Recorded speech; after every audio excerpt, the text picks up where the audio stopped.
Hello everyone, I am the Golden Scouta, bringing you an anime theory video.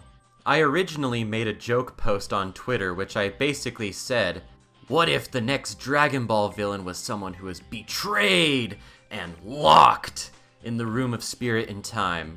And shortly after I was like, damn, that could actually be the case.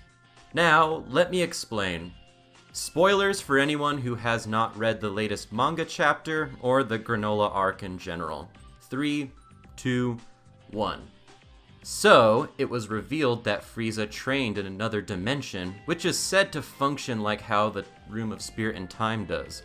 Almost every time it has been used, the people training in there had a training partner. I do not think this information would be revealed right away, so we get some kind of a surprise twist. Kind of unrelated to the room itself, but more about when Frieza previously trained. When Frieza trained in the ROF arc, he kinda trained with Togama. More beat the hell out of him over and over, but he was still a training partner nonetheless. If Togama ended up becoming anywhere near as strong as Frieza, I could see Frieza killing him rather than letting him work under him. I know Goku was originally offered to work under Frieza, but Frieza was completely surprised by his Kaioken times 20, and he also couldn't even imagine that Goku would be even capable of that. It would also completely be in Frieza's character for him to see Cooler as a threat if he were to be comparable to him in power.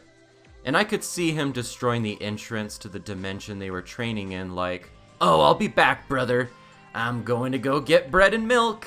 And that's whenever Cooler realizes he's been betrayed, maybe trains a bit more, and then breaks out of the dimension like how Super Buu and Gotenks did.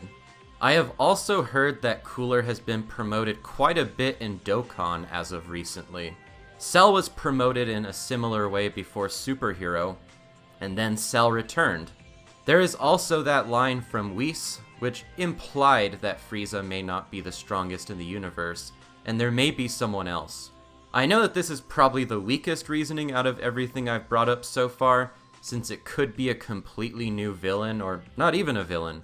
I do think, though, that the next villain has a good chance of being a familiar face, and I don't think it's gonna be Janemba, because Janemba resembles more of a force of nature rather than an actual character, and Cooler just has a lot more to work with than anyone else in my opinion.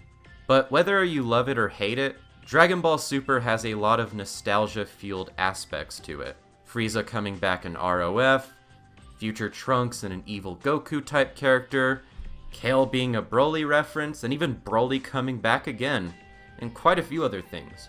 I do think that Cooler could be rewritten to have a bit more depth to him, like how Broly was, since in the original movies, Cooler was very similar in personality to Frieza, but just likes to pretend like he's smarter than him. But this is just a theory. An anime theory. Let me know what you guys think, and I'll catch you later. Have a fantastic day.